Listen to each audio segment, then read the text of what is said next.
Serie de predicaciones del libro de Nehemías.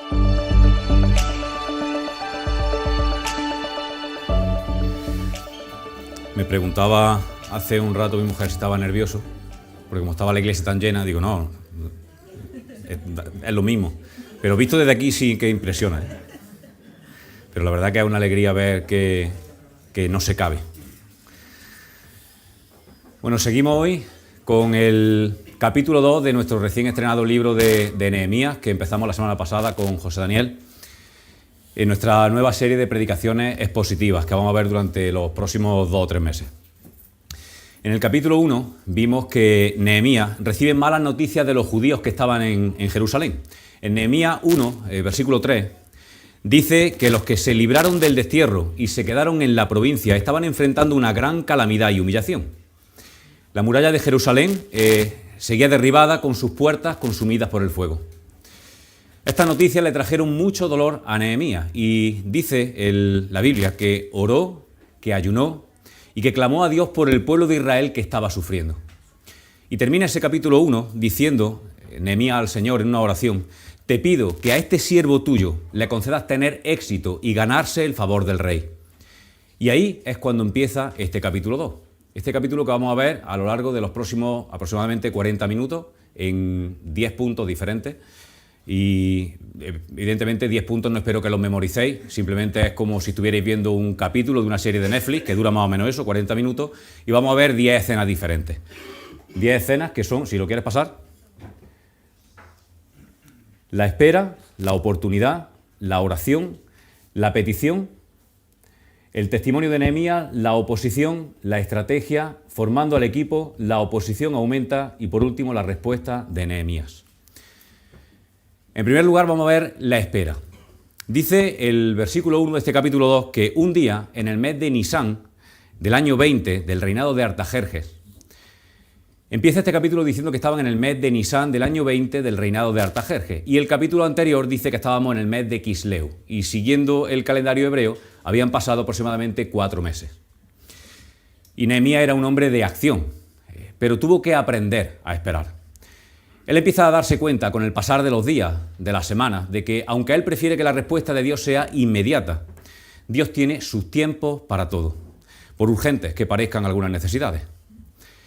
Nehemías pasó casi 4 meses esperando que se presentara la oportunidad, tiempo que le sirvió para fortalecer su dependencia de Dios y para aumentar su paciencia y su fe. Pero el tiempo pasado en la presencia del Señor sirvió para hacer de él una persona aún más preparada y dispuesta de lo que pudiera haber estado al principio. Ese tiempo de espera obligada le había servido para dedicarse a la oración y para que su fe madurara y se fortaleciera. Una fe en un Dios que sabe cuál es el momento adecuado, el momento perfecto para cada proyecto. Seguramente el paso de los días se le haría eterno a Nehemías. Él era un hombre dinámico, decidido, activo, y seguramente la espera no era su mayor virtud. Y el Señor sabe cuáles son nuestras virtudes y nuestros defectos y sabe cómo trabajar esas áreas más débiles en nosotros. Y eso es lo que hizo en Nehemías. Él tendría en la cabeza 1000 proyectos y 1000 ideas de qué hacer y de cómo hacerlo cuando tuviera la oportunidad de llegar a Jerusalén. Ardía en deseos de comenzar la tarea cuanto antes. De igual manera, nosotros, los creyentes, necesitamos aceptar que, a pesar de las frustraciones de la vida, Dios tiene un propósito y un plan perfecto que muchas veces no llegamos a entender inmediatamente. A veces incluso pasan años o quizás nunca lo entendamos en esta vida.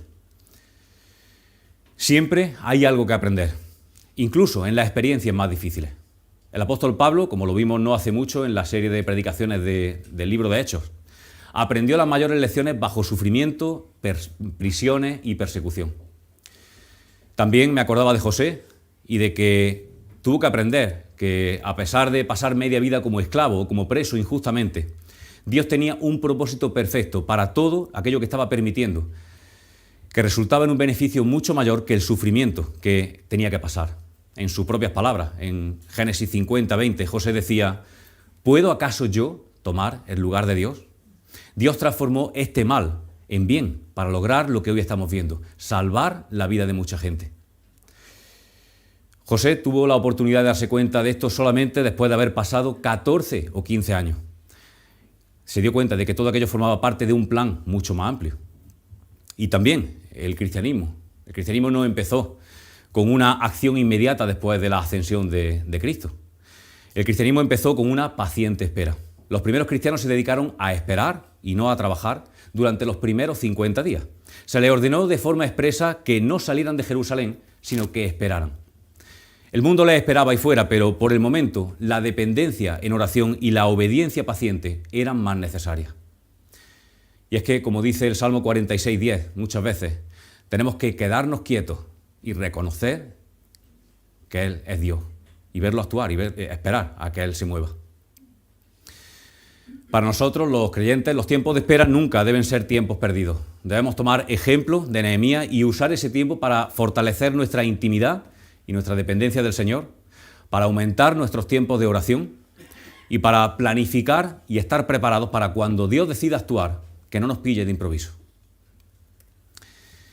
El tiempo pasado en oración y en reflexión le sirvió a Nehemías para estar preparado y para planificar la presentación del caso ante el rey cuando tuviera la oportunidad. Tuvo 4 meses para imaginar el escenario en el que él pudiera tener una conversación con el rey y elegir así las palabras que le diría y qué respuestas le daría a sus preguntas. Y ese momento llegó. Punto 2, la oportunidad. Dios responde. Dios siempre responde. Dice, al ofrecerle vino al rey, como nunca antes me había visto triste, me preguntó, ¿por qué estás triste? No me parece que estés enfermo, así que debe haber algo que te esté causando dolor. Yo sentí mucho miedo. Dice el texto que el rey nunca antes había visto triste a Nehemías. Y esto dice mucho de él. Nehemías era un hombre que demostraba buena actitud en su trabajo.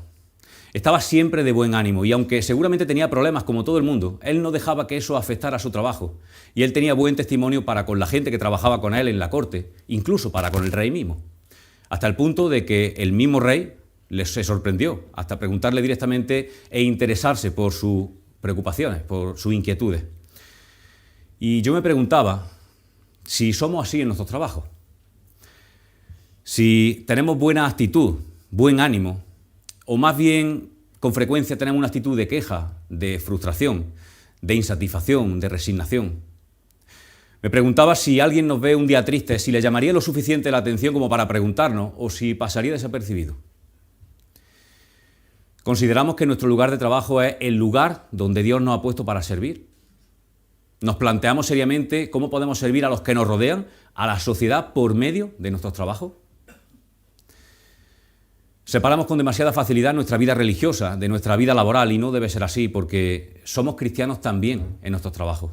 Somos iglesia, como se dice, 24/7, 24 horas al día, 7 días a la semana y no solamente los domingos.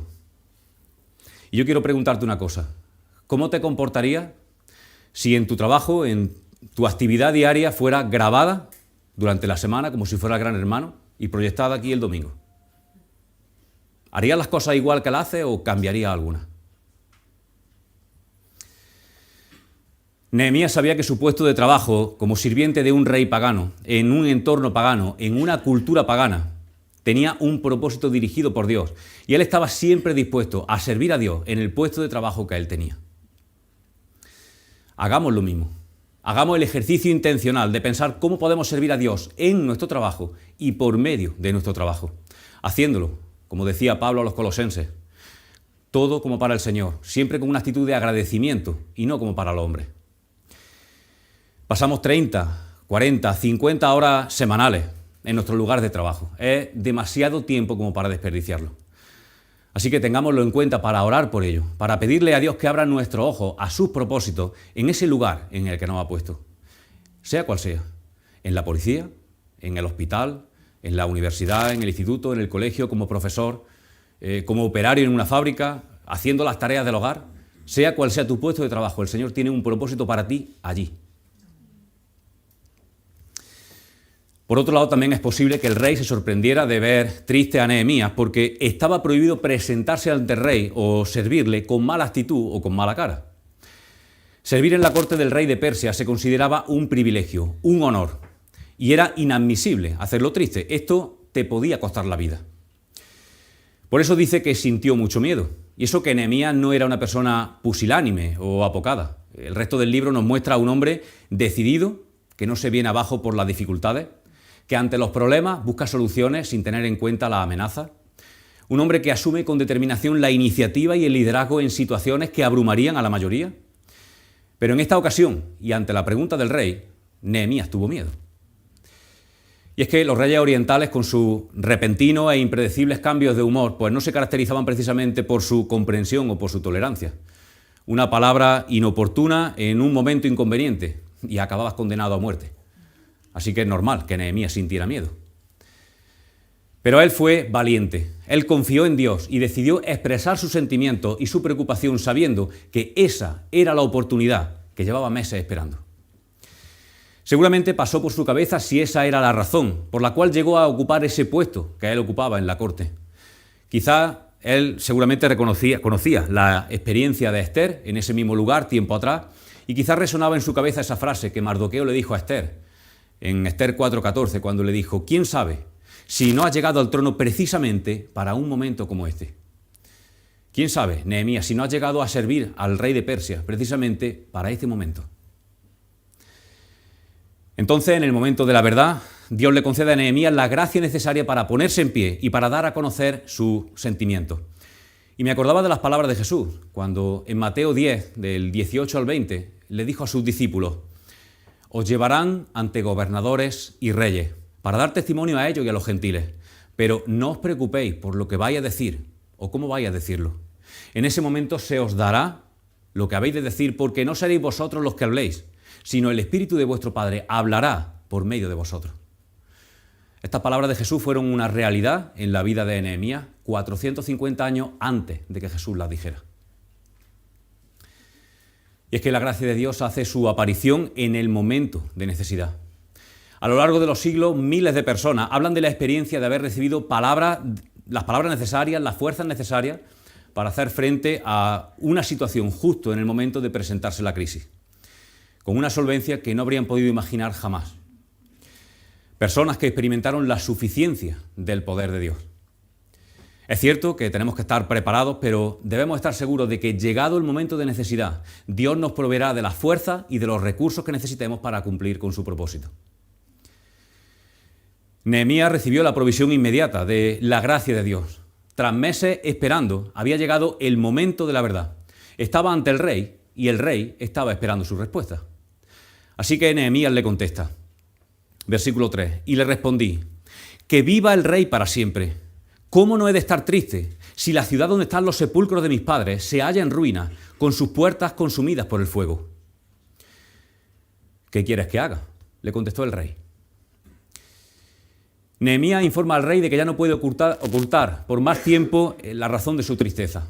La ciudad donde reposan los restos de su antepasado, y con toda intención no menciona específicamente Jerusalén, se había convertido en un lugar desolado. Nehemías no escogió las palabras al azar. El enfoque había sido el correcto, porque los persas, para ellos, las tumbas eran lugares sumamente respetados y sagrados, y ellos reverenciaban a sus antepasados. Y la idea de que la tumba de los suyos hubiera sido profanada, eso tocaba una fibra sensible en el corazón del rey. Por eso Artajerjes le pregunta ahora a Nehemías: ¿qué quieres que haga? ¿Cómo puedo ayudarte? Increíble.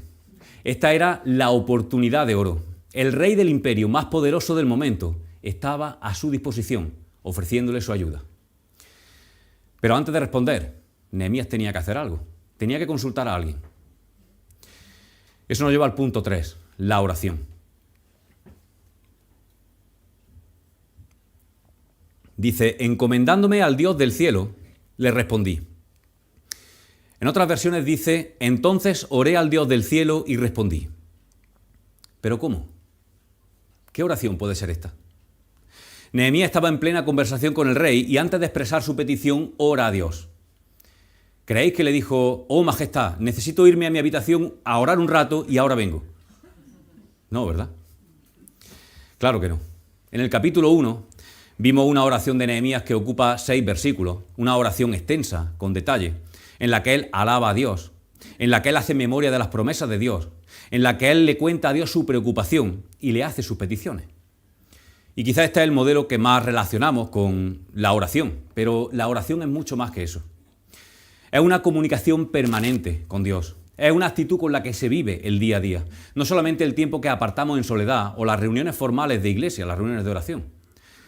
Con Dios se puede y se debe hablar en cualquier momento, en cualquier lugar, en cualquier circunstancia. Haciendo las tareas de casa, o mientras estamos de viaje, o mientras estamos esperando que nos atiendan en una cola, o cuando estamos acostados esperando que nos venza el sueño. Hay situaciones en las que no tenemos tiempo de elaborar una oración larga y detallada, en las que solamente nos da tiempo a clamar por ayuda urgente, como en este caso le pasó a Nehemías. Y quiero poneros una ilustración. Imaginaos a un padre y un hijo que están dando un paseo por el campo una tarde de primavera. El niño tiene 6 o 7 años y le gusta explorar. Él va por delante de su padre y de repente se encuentra con un perro que sale enorme, agresivo, un Rottweiler, ladrando. ¿Cuáles creéis que serán las palabras del niño?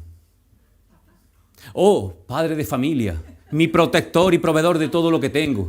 Reconozco que en este momento de necesidad, en la que mi vida corre peligro, requiero de tu valiosa ayuda. Claro que no. El niño dirá algo así como, socorro papá, ayuda. Pues algo así fue la oración de Nehemías. Él había cultivado su relación y su intimidad con el Señor por mucho tiempo. Pero en ese preciso momento, y ante la pregunta del rey, él no tuvo tiempo más que de pensar, Señor, ayúdame, pon tú las palabras, este es el momento por el que te he estado pidiendo. Poco más. Cada circunstancia requiere un tipo de oración y no es más válido uno que otro. Lo importante es la fe con la que se eleva esa oración al Señor. Para Nehemías fue instintivo echar mano de la oración en un momento de urgencia, porque su dependencia de Dios era absoluta y su certeza de la presencia de Dios con él estaba ahí. Él estaba seguro de que Dios estaba con él. Así debe ser también en nosotros, en nuestras vidas. Que cuando estemos ante cualquier oportunidad, ante cualquier urgencia, cualquier aprieto o necesidad, nuestra primera reacción, nuestro primer recurso, sea echar mano de la oración a nuestro Padre, al Dios del universo, al Dios del cielo, como decía Nehemías. Y ahora Dios muestra su soberanía y su poder, contestando la urgente oración de Nehemías, actuando sobre la mente y sobre el corazón del rey, haciendo que aflore en él una empatía y una generosidad totalmente fuera de lo común. Punto 4. La petición. El plan de Nehemías. Los meses pasados en oración y en reflexión iban a dar su fruto. Nehemías le había pedido una y otra vez al Señor que le proveyera la oportunidad, que le diera la sabiduría, que guiara sus pensamientos. Él estaba deseando de dar el 100%, poniendo a funcionar sus pies para viajar, sus ojos para observar, sus manos esforzadas para cargar piedras. Pero durante la espera, él lo único que podía aportar era su mente y su corazón, orando y planificando. ¿Hacemos nosotros eso? ¿Nos sentimos impulsados a dar lo mejor de nosotros mismos aquí en la iglesia, en nuestras casas, en nuestro trabajo? Nehemías dio el 100% orando y planificando cuando no podía hacer otra cosa. Pero cuando tuvo la oportunidad, dio el 100% viajando, dirigiendo, cargando piedras y defendiendo la ciudad. ¿Damos nuestro 100% nosotros, aunque eso solamente signifique orar por alguien o por alguna situación? Y cuando tenemos la oportunidad de hacer algo más, ¿damos un paso al frente para implicarnos, para ensuciarnos? Durante el tiempo de espera, Dios fue guiando a Nehemías a elaborar un plan en su mente. Y ahora era el momento de revelar ese plan. Así que Nehemías sigue diciéndole al rey, si al rey le parece bien, y si este siervo tuyo es digno de tu favor, te ruego que me envíes a Judá para reedificar la ciudad donde están los sepulcros de mis padres. ¿Cuánto durará tu viaje y cuándo regresarás?, me preguntó el rey, que tenía a la reina sentada a su lado. En cuanto le propuse un plazo, el rey aceptó enviarme. Entonces añadí, si al rey le parece bien, te ruego que envíes cartas a los gobernadores del oeste del río Éufrates para que me den vía libre y yo pueda llegar a Judá. Y por favor, ordena a tu guardabosques Asaf que me dé madera para reparar las puertas de la ciudadela del templo, la muralla de la ciudad y la casa donde he de vivir. Por haber dedicado tanto tiempo a analizar la situación y a elaborar un plan de acción, ahora Nehemías estaba preparado para decirle al rey cuáles eran las necesidades específicas de Jerusalén y tenía preparadas las respuestas para sus más que probables preguntas. Nehemías no hizo énfasis en las murallas en un principio porque esto podría haber provocado un rechazo en Artajerjes, que probablemente no vería con muy buenos ojos en la reedificación de los muros de defensa de una ciudad con un largo historial de revueltas contra la monarquía. Así que Nehemías simplemente habló de la ciudad donde estaban los sepulcros de sus padres y de pasada mencionó el templo, la muralla y las viviendas. Y podemos ver de forma innegable la acción del Dios del cielo sobre la mente y sobre el corazón de Artajerjes, porque Nehemías no solamente estaba pidiendo permiso para ausentarse de su puesto de trabajo por un tiempo que luego en el capítulo 5 veremos que eran 12 años, sino que la cosa va mucho más allá. Nehemías le dijo al rey algo así como: Majestad, necesito que me dé permiso para ir a mi tierra a reconstruir la ciudad de mi antepasado, su templo, su casa y su muralla. Solo una cosita más. Majestad, usted va a ordenar que me protejan durante el viaje y que nos dejen trabajar tranquilos. Ah, y una última cosa, se me olvidaba. Usted va a pagar ese viaje y esa reconstrucción con los recursos y con los materiales que hagan falta.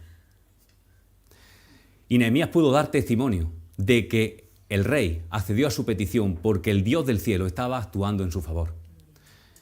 Testimonio de Nehemías 5.5. El rey accedió a mi petición porque Dios estaba actuando a mi favor. Nehemías estaba convencido de que solo el Señor podía haber puesto esa actitud en el corazón del rey. Nehemías no perdía la oportunidad de reconocer siempre el mérito de Dios, de darle la gloria a Él. Y por otro lado, él también consideró importante dejar todo esto por escrito para que hoy, 2500 años después, pudiéramos ser testigos de cómo ese Dios del cielo obró en aquella situación. Quién sabe, quizá también sería un buen ejercicio que tuviéramos un diario, una especie de libro de memoria, en el que anotáramos las veces que hemos orado y cómo Dios ha contestado de una forma muchas veces inexplicable, con la fecha, la necesidad que hemos tenido y la respuesta de Dios. Repasar las notas, esas notas con el paso de los años quizá pueda servir para fortalecer nuestra fe o para transmitir mejor esa fe a nuestros hijos, a las generaciones que vienen. Y también hay algo que me llamaba la atención de lo que ya hemos visto hasta ahora, y es que no debemos menospreciar cómo Dios puede actuar de forma sorprendente usando las pequeñas cosas. Mira, una simple conversación inicial en Susa con un viajero que venía de Israel había puesto en marcha una cadena de acontecimientos que iba a culminar con la completa reedificación de los muros de Jerusalén. Así que no desprecies cómo Dios puede usarte en sus planes, aunque tu labor, aunque tu parte dentro de ese plan parezca insignificante, parezca algo sin importancia. Continúa el versículo 9 diciendo: cuando me presenté ante los gobernadores del oeste del río Éufrates, les entregué las cartas del rey. Además, el rey había ordenado que me escoltaran su caballería y sus capitanes. Nehemías no solamente contó con el permiso del rey para viajar y con los recursos para llevar a cabo la obra, sino que además el rey mandó parte de su ejército para escoltarlo hasta Jerusalén. Increíble. El ejército persa escoltando a un sirviente judío que viajaba a su tierra para reedificar su ciudad. Solo Dios puede hacer eso. Y me imaginaba durante esos casi 4 meses de viaje y los más de 1500 kilómetros atravesando el desierto, cómo la gente que vivía en las zonas por las que pasaba en la expedición se preguntarían quién era esa persona tan distinguida a la que escoltaba el poderoso ejército persa. Y era ni más ni menos que un siervo del Dios del cielo. Un hombre comprometido con cumplir los propósitos que ese Dios del cielo tenía para él. Y es que cuando Dios te escoge para un propósito, Dios te capacita para llevarlo a cabo, sea lo que haga falta para ello, aunque tenga que convencer al rey más importante del momento o protegerte con el ejército más poderoso. Pero no todo iba a ser un camino llano y sin dificultades. Cuando Nehemías llegó a Jerusalén, tuvo que enfrentar la oposición de algunos hombres muy influyentes. Eso nos lleva al punto 6. La oposición. Dice: pero al oír que alguien había llegado a ayudar a los israelitas, Sanbalat el horonita y Tobías el siervo amonita se disgustaron mucho. Parece que este Sanbalat era el responsable administrativo de Samaria, con jurisdicción también sobre Jerusalén, y su nombre, que era Babilonio, da a entender que él era un extranjero que se había asentado allí en Samaria, como tantos otros que habían traído también sus propias costumbres y sus propios dioses.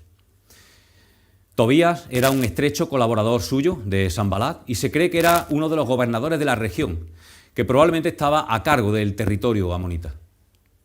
Ambos vieron peligrar su posición ante la llegada de un judío que venía de la mismísima corte real, con documentos firmados por el rey mismo, otorgándole autoridad. Así que se disgustaron mucho y en adelante, a lo largo del libro, vamos a ver cómo ponen todo su empeño en obstaculizar y en entorpecer el trabajo de Nehemías. Punto 7. La estrategia. Terminado por fin el largo viaje, Nehemías ve por primera vez Jerusalén en su vida. Seguro que él había escuchado muchas historias del esplendor de Jerusalén. Él también había escuchado este testimonio más o menos reciente en Susa de este viajero que afirmaba la destrucción total de las murallas. Pero nada como verla en persona. Estoy seguro de que ver con sus propios ojos la desolación de Jerusalén lo abrumó. Pero Nehemías tenía un plan. Tenía una estrategia.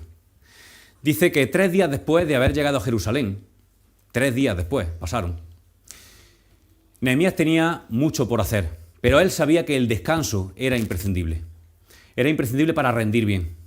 Él tenía que estar al 100% para afrontar el reto que tenía por delante y después de casi 4 meses de andar por el desierto y de dormir a la intemperie, él sabía que su cuerpo necesitaba reposo. Así que él dedicó los primeros 3 días a descansar.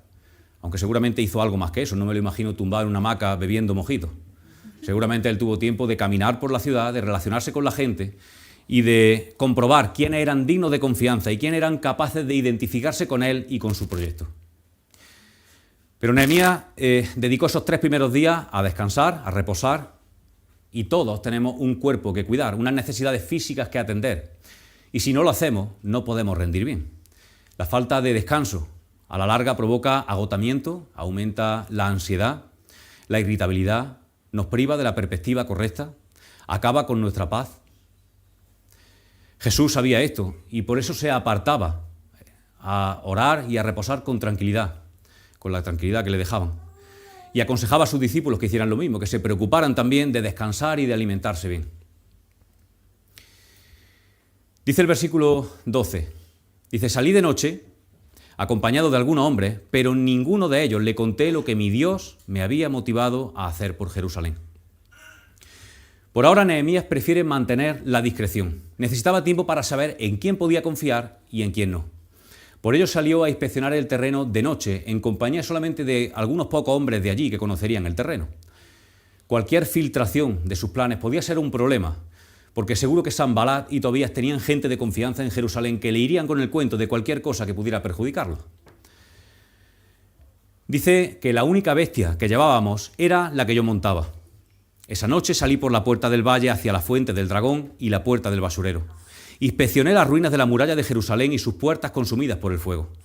Después me dirigí hacia la puerta de la fuente y el estanque del rey, pero no hallé por dónde pasar con mi cabalgadura, así que, siendo aún de noche, subí por el arroyo mientras inspeccionaba la muralla. Finalmente regresé y entré por la puerta del valle. Seguramente Nehemías escogió una noche de luna llena para tener algo de claridad e inspeccionar así el estado real de las murallas. Él salió por una puerta, la del valle, rodeó la ciudad entera y volvió a entrar por la misma puerta. Y algunas zonas estaban tan desoladas, era tan lamentable el estado de la muralla por algunas partes, que ni siquiera el burro en el que iba montado podía pasar por allí. Dice que los gobernadores no supieron a dónde fui ni qué hice, porque hasta entonces no había dicho nada a ningún judío, ni a los sacerdotes, ni a los nobles, ni a los gobernadores, ni a los que estaban trabajando en la obra. Nehemías había necesitado hacer esa inspección para calcular con más exactitud cuáles iban a ser el personal y el material necesario para llevar a cabo el proyecto. Y ahora es el momento de reclutar gente y de formar el equipo que iba a necesitar. Y esto nos enseña también algo, y es que en ningún momento se espera de nosotros que asumamos en solitario nuestro trabajo para el Señor. Somos una comunidad, un cuerpo, una familia.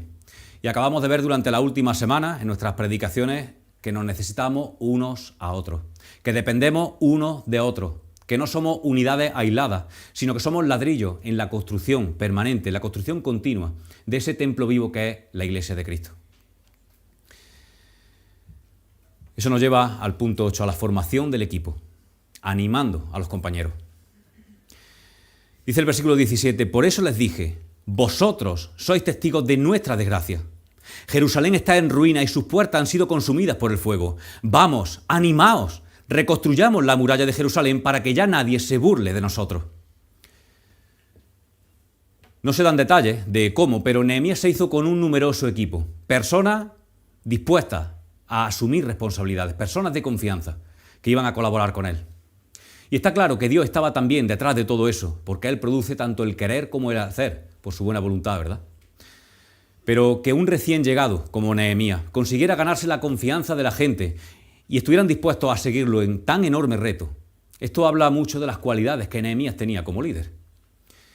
Y lo primero que hizo en ese papel de líder fue identificarse con ellos. Él les dijo, vosotros sois testigos de nuestra desgracia. Él se identifica con la situación como si llevara toda la vida viviendo allí. El sufrimiento de los judíos de Jerusalén era también su sufrimiento. Y después presenta la situación desde una perspectiva espiritual. Lo peor no era que los muros estuvieran derrumbados, sino el derrumbe anímico y espiritual que estaban experimentando. A Nehemías le duele que el estado ruinoso de la ciudad lleve a los paganos que vivían allí, que vivían en los alrededores, a burlarse de Dios, a burlarse de los judíos y a pensar que Dios había abandonado a su pueblo para siempre. Le duele que la destrucción física de la muralla conllevara una humillación espiritual, porque lo que estaba en juego era la reputación de Dios, el nombre del Dios del cielo. Por eso pone todo su empeño en animar a la gente. La tarea que tienen por delante va a requerir demasiados sacrificios como para empezarla con desánimo. Por un tiempo iban a tener que renunciar a sus trabajos, a su familia, a su comodidad, a su descanso. Pero Nehemías le hace saber que no están solos, que alguien más está respaldando el proyecto y asegurando que lo van a completar con éxito. Por eso les cuenta su propia experiencia y lo que Dios ha hecho hasta el momento. Versículo 18. Dice, entonces les conté cómo la bondadosa mano de Dios había estado conmigo y les relaté lo que el rey me había dicho. Al oír esto, exclamaron, ¡mano a la obra! Y unieron la acción a la palabra. Veamos cómo nuestro testimonio personal de nuestra experiencia con el Señor puede animar también a otros a confiar también en Él. ¿Lo compartimos? ¿Aprovechamos las oportunidades que tenemos para hablar de cómo Dios actúa en nuestra vida, en nuestro día a día, en las cosas cotidianas? Nehemías les transmite con pasión que si Dios está detrás del proyecto no habrá nada ni nadie que pueda pararlo. Pero tienen que mantener su fe y su dependencia de Dios. Y me gusta lo que dice al final del versículo 18, como lo traduce la Nueva Versión Internacional, que dice que unieron la acción a la palabra. Y es que la palabrería sin acción no sirve absolutamente para nada. El compromiso se demuestra con esfuerzo, con sacrificio y con acción. Y ellos lo hicieron. Vamos a ver ahora que la oposición aumenta. Punto 9. Dice, cuando lo supieron, Sanbalat, el horonita, Tobías, el oficial amonita y Gesén, el árabe, se burlaron de nosotros y nos preguntaron de manera despectiva. A los dos personajes que hemos visto anteriormente se une ahora otro hombre, también poderoso e influyente, Gesén, el árabe. Este hombre controlaba una amplia zona del norte de Arabia hasta llegar a territorio egipcio y también bajo su control estaban las caravanas, las rutas de comercio que pasaban por allí y con eso se enriquecía. Así que él también veía a Nehemías y a su proyecto como un enemigo de sus propios intereses. Estos tres, Sanbalat, Tobías y Gesén, al principio solamente se disgustaron, pero ahora pasan a la acción y verbalizan su enemistad contra Nehemías y contra todas las personas que se habían unido al proyecto. Y lo primero que hacen es intentar desanimarlos, burlándose de ellos y despreciándolos. Y yo me acordaba de que algo así también pasó con Noé. Noé tuvo que sufrir las burlas y los desprecios y los comentarios de todos sus vecinos, la gente de alrededor, mientras estuvo años y años y años construyendo un enorme barco lejos de la costa, ¿verdad? Simplemente porque Dios se lo había ordenado y él no cuestionó a Dios. Y todos sabemos cómo acabó la historia. La lengua, como leemos en Santiago, puede ser un arma mortal.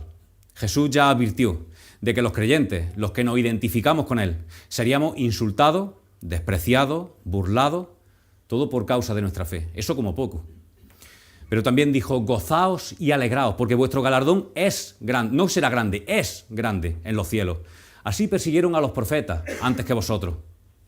Así que podemos estar orgullosos, como decía el apóstol Pedro, de ser tenidos por dignos de sufrir afrenta por causa de nuestra fe, sabiendo que es un privilegio, aunque a la gente del mundo le parezca una locura.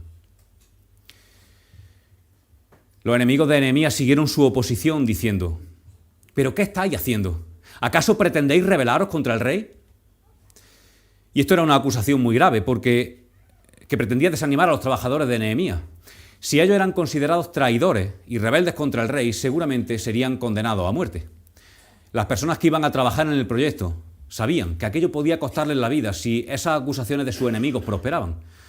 Por eso su confianza en Dios era imprescindible. Y por eso Nehemías les contestó de la siguiente manera. La respuesta de Nehemías: sin miedo. Dice: yo les contesté: el Dios del cielo nos concederá salir adelante. Nosotros, sus siervos, vamos a comenzar la reconstrucción. Y vosotros no tenéis arte ni parte en este asunto, ni raigambre en Jerusalén. Nehemías no pierde el tiempo en discutir con ellos. Simplemente exalta a Dios, que le ha llamado a realizar ese trabajo. Las falsas acusaciones de estos personajes no le iban a quitar la paz, porque él estaba convencido de que fuera cual fuera la oposición humana, Dios haría que la obra terminara con éxito. El Señor había cuidado durante meses de todos los detalles y lo iba a seguir haciendo hasta que sus propósitos estuvieran 100% cumplidos. Yo estoy seguro de que cuando los demás escucharon a su líder responder así, una respuesta llena de fe en Dios, estoy convencido de que se sintieron mucho más seguros y mucho más animados. Además, Nehemías volvió la acusación contra ellos, dejando claro que ellos solamente se movían por interés egoísta, ya que ellos no eran judíos comprometidos con Dios, ni con su tierra Israel, ni con su ciudad santa Jerusalén. Estos personajes no tenían ni idea de lo que Dios significaba para los judíos y de lo que su tierra Israel y esta ciudad de Jerusalén significaba para ellos. Por eso Nehemías tenía muy buenas razones para no haberse asociado con ellos cuando llegó. Él podía haber buscado la compañía o la ayuda de gente influyente, pero no lo hizo. Porque Nehemías buscaba la gloria de Dios y ellos buscaban solamente su propio interés. Jerusalén era una ciudad santa y los que colaboraran en el proyecto tenían que caracterizarse por eso, por su santidad, que significa estar apartado para el servicio del Señor. Es decir, separado de cualquier cosa o cualquier persona que pudiera entorpecer el proyecto o ensuciar la reputación de Dios. La santidad es un tema importante que vamos a tocar más veces a lo largo de este libro. Y yo me preguntaba también de nuevo, ¿y nosotros? ¿Nos esforzamos en nuestra santidad? ¿Nos apartamos de cualquier cosa o de cualquier persona que pueda desviarnos de una vida de obediencia a Dios? ¿O más bien no tenemos problema en tener relaciones sentimentales con no creyentes? Y nos mezclamos en el mundo con nuestros negocios, de manera que acabamos comportándonos como ellos y siguiendo la ética y la moral de gente que no conoce a Dios y adoptando sus principios. En nuestro servicio a la Iglesia, ¿procuramos ser intachables e irreprensibles antes de hacer nada para el Señor? ¿Nos esforzamos en nuestra santidad antes de llevar a cabo nuestras responsabilidades aquí? ¿O nos conformamos con lo que la gente ve? ¿Con qué hemos cumplido? ¿Con qué hemos hecho lo que se espera de nosotros? Y ya está. El Señor pesa los corazones. Él está juzgando en cada momento cuáles son nuestras motivaciones, cómo está en nuestro interior y si lo que estamos haciendo lo estamos haciendo de corazón para su gloria o solamente de cara a la galería. Y quiero terminar con un breve resumen a modo de conclusión. Estemos preparados, como Nehemías, aprovechando el tiempo, orando y meditando para cuando surja la oportunidad de servir. Demos un paso al frente cuando surja esta oportunidad, como Nehemías y como la gente de Jerusalén. Seamos de ánimo, como lo fue Nehemías, con su confianza puesta siempre en que Dios lleva a cabo sus propósitos, sean cuales sean los obstáculos. Y seamos valientes para dar nuestro 100% y dejemos que el Señor haga el resto.